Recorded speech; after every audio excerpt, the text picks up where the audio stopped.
conquered the world, split atoms, crossed oceans, built towers of glass and circuits that touch the stars. But in our endless rise, we forgot the warmth of fur beside fire, forgot the gift waiting for us in the cold. Before gods or kings, before the word friend existed in any language, there was a moment, a choice, not between man and beast, but between fear and trust, between hunger and hope, between isolation and the possibility of love. Somewhere between 30,000 and 40,000 years ago, something impossible happened. Two predators, apex, territorial, ruthless, saw themselves in each other. One smelled safety in the other's campfire. The other saw loyalty in the gleam of strange golden eyes. They were not like us, and yet they became us. They have walked beside us through ice and empire, hunted mammoth with us, guarded our newborns, died in our wars, healed our loneliness. And today, when our cities scream and our hearts are tired, they are still waiting by the door. This is the story of a bond older than writing, older than memory, older than myth. The story of how a wild soul curled beside ours and made us human, and the tale of our first true friend. Long before empires rose, before gods had names, before we carved memory into stone, there was a moment when we first looked up at the stars and asked, who are we? Before we step into the ancient past of today's story, please like this video, subscribe to the channel, and share it if you believe this history matters. Tell us where you're watching from. We'd love to be in conversation with those who believe in truth, memory, and the story of us. But only if you truly love what we do here. Now, let the journey begin. Before fire lit our nights, before stories passed from mouth to mouth, we were alone. Not just in the world, in ourselves. Homo sapiens. Wise man. But wisdom was no comfort in the dark. We hunted together. We bled together. But when the mammoth's heart stopped beating, when the feast ended, we returned to a silence no voice could break. The Ice Age was not just cold. It was cruel. White nights. Bone-deep hunger. Every shadow could be a predator. Every sound an omen. And among those shadows lurked our greatest rival. Wolves. Fast. Merciless. Coordinated. They hunted the same prey. They slept in dens as we did. They protected their own. And in them was a reflection. We feared them. Because we knew them. Because, in a way, they were already us. We shared the same hunger. The same cunning. The same loneliness. But while wolves had the pack, we had only each other. And even that was fragile. For all our cleverness, for all our tools and flint and fire, there was a silence inside us that we could not name. In a world of teeth and silence, something was missing. Not protection, not food, not tools. Connection. We were alone on this earth. And loneliness is its own kind of death. But one night, in some forgotten corner of the world, a line was crossed. A fire shared. A glance returned. And history began to change. It did not begin with a leash, or a command, or even a name. It began with a gesture, a hand outstretched, and a creature that did not run. They were not supposed to trust each other. The boy, shivering and half-starved, The wolf, wounded and exiled from its pack. Two orphans in a frozen world.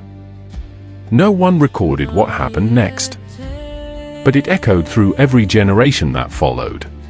The wolf returned the next night, and the next. And somewhere between those silences, a pact was made. Not spoken, not forced, only felt. A fire shared, a watch kept. Not master and servant, but partners. The Ice Age held the world in its fist. Glacier the size of continents. Blizzards that could strip flesh from bone.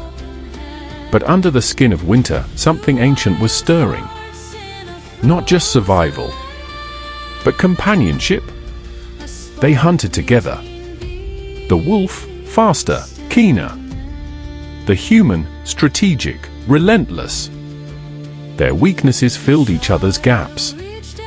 Their strengths became shared. And over generations, wolves changed. Their bones shrank. Their eyes softened. Their loyalty deepened. But humans changed, too. They began to feel what they had not known they lacked. Protection, yes. But more than that. Trust. Warmth. A bond not of blood, but of choice. The oldest known dog burial?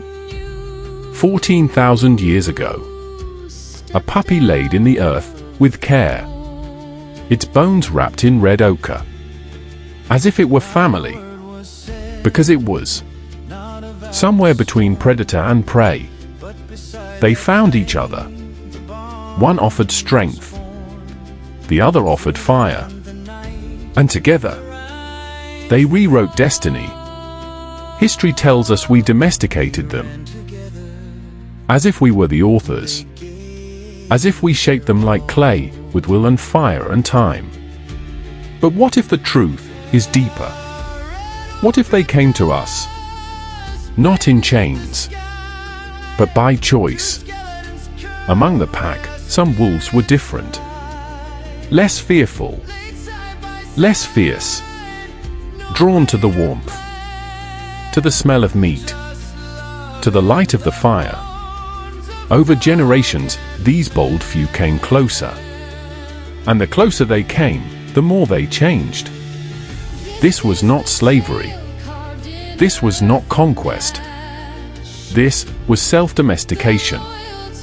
The wolf approached the campfire again and again. And the fire did not burn it. The more the wolves stayed, the more they listened. Watched. Adapted. They learned our rhythms. Our voices. Our sorrows. And we, in turn, softened. For the first time, perhaps, we saw something love us without condition. It was not we who tamed the wolf. It was the wolf who tamed something inside us. Trust. Tenderness. Loyalty that asked for nothing. And so, slowly, the predator became a partner. The wild eye gave way to wonder. We changed their bones. They changed our hearts. And something new was born. Not quite wolf. Not quite man. But something between. An alliance of species. Forged not in conquest, but in love. This was not the beginning of ownership. This was the beginning of something sacred. Long before temples rose. Before pyramids touched the sky, we carved our faith into the rock. And in those first sacred pictures, dogs were already there. Not just as animals, not as tools, but as symbols, as souls. They buried it with flowers, with red ochre, with care. They had tended its sickness, fed it through the cold, held it as it died, not for utility, but for love. To the ancient Egyptians, the dog was not just a guardian of flocks, but of eternity. Anubis watched the scales of judgment. His gaze pierced beyond flesh, because dogs had always seen deeper. Through mask and lie and fear, they were the watchers of the threshold. Across continents, without contact, without language, humans told the same story. When we die, the dog stays with us. Not angels, not ancestors. The dog, the first and last to sit beside the fire. They were not ornaments, not property. They were kin. Across the ice and desert, the tundra and savanna, dogs were carved, painted, buried, and mourned, because they had crossed a boundary no other creature dared. From the wild into the spirit. Even before we spoke of gods, we saw the divine in the eyes of a dog. Not for their power, but for their loyalty. Not for fear, but for faith. Before we understood the soul, we saw it reflected in them. They were not just with us in life. They were waiting for us after. The ice age melted. Forests grew. Rivers swelled. And with them, the world changed. The wild was no longer the only frontier. Now we built boundaries, tamed grass, planted roots. But even as we turned from hunters into herders, one companion stayed with us and changed with us. The dog. They did not serve just one purpose. They adapted again and again. Some chased, some guarded, some healed. Everywhere humans went, across deserts, tundras, jungles, dogs were already waiting at our side. Not as relics of a past age, but as architects of our future. Without dogs, our flocks would scatter, our grain would be stolen, our nights would echo with unseen dangers. They were the first alarms, the first shepherds, the first protectors of the innocent. They did more than guard our bodies. They steadied our minds, soothed our panic, shared our pain.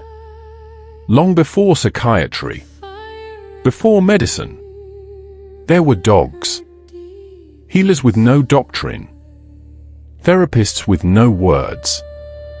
And they never stopped adapting, because they were not bred by force, but by love, by trust, by the needs of each passing age.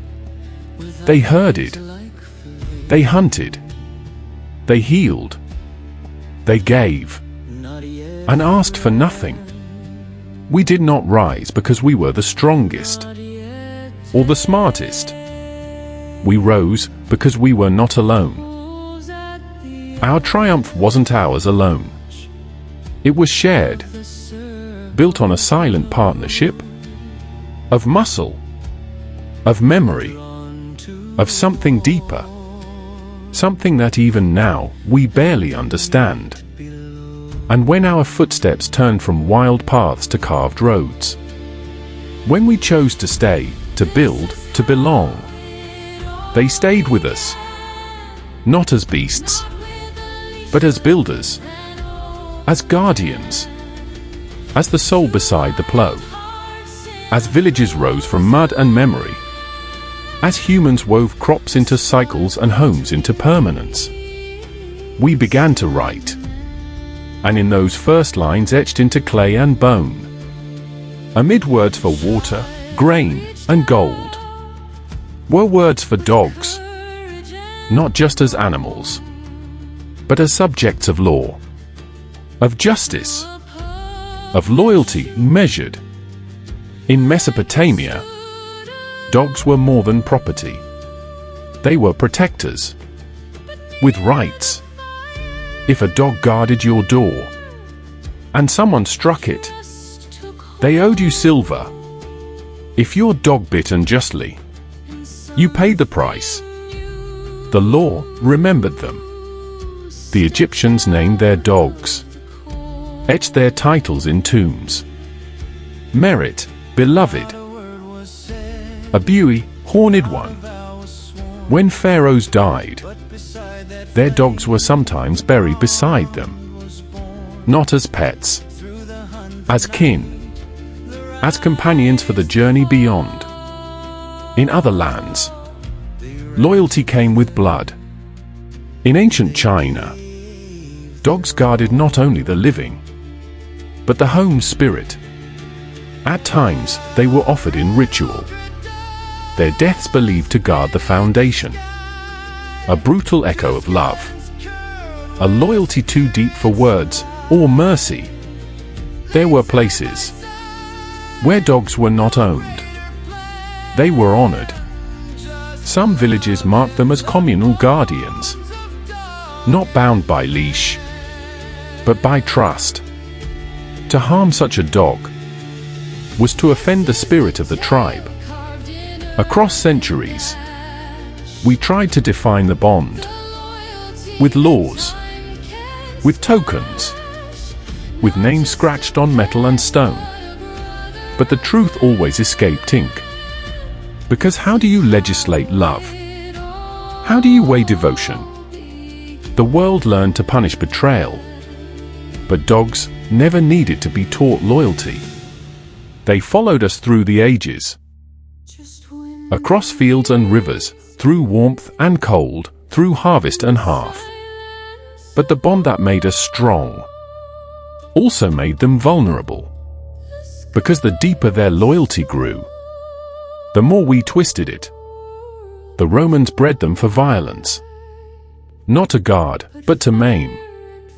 Molossian hounds, massive, unrelenting, used in conquest, in suppression, in spectacle. Unleashed not as companions, but as tools of terror. Where once they protected the innocent, now they enforced the will of the cruel. Through empire, through colonization, through every age of domination, we did not walk alone. We brought them, and they did not understand the cruelty. Only the command, only the face they trusted. Even as that trust was broken, we began breeding not for purpose, but for appearance, for shape, for status. We bred away health, bred away freedom, bred away everything, except their devotion. They still loved us, even as we disfigured them. The leash became a chain, the bond a transaction. And still, they wait at the door. Still, they forgive what we would never forgive in each other. We taught them violence, but they remembered love. We turned them into weapons, but they never turned on us. Because loyalty is not what they give, it's who they are. And in our darkest chapters, they did not abandon us. Even when we abandoned them, we once believed the bond was only practical. Hunter and tracker, guard and master, need and response. But the truth is buried deeper, etched not in tools, but in our blood. Somewhere, tens of thousands of years ago, something happened between us. Not just behavior, not just companionship, but biology. We did not just live together. We evolved together.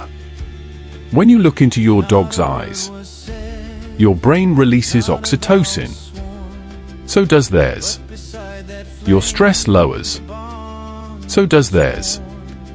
They feel our fear, our sorrow, our joy, and respond not with instinct, but with empathy.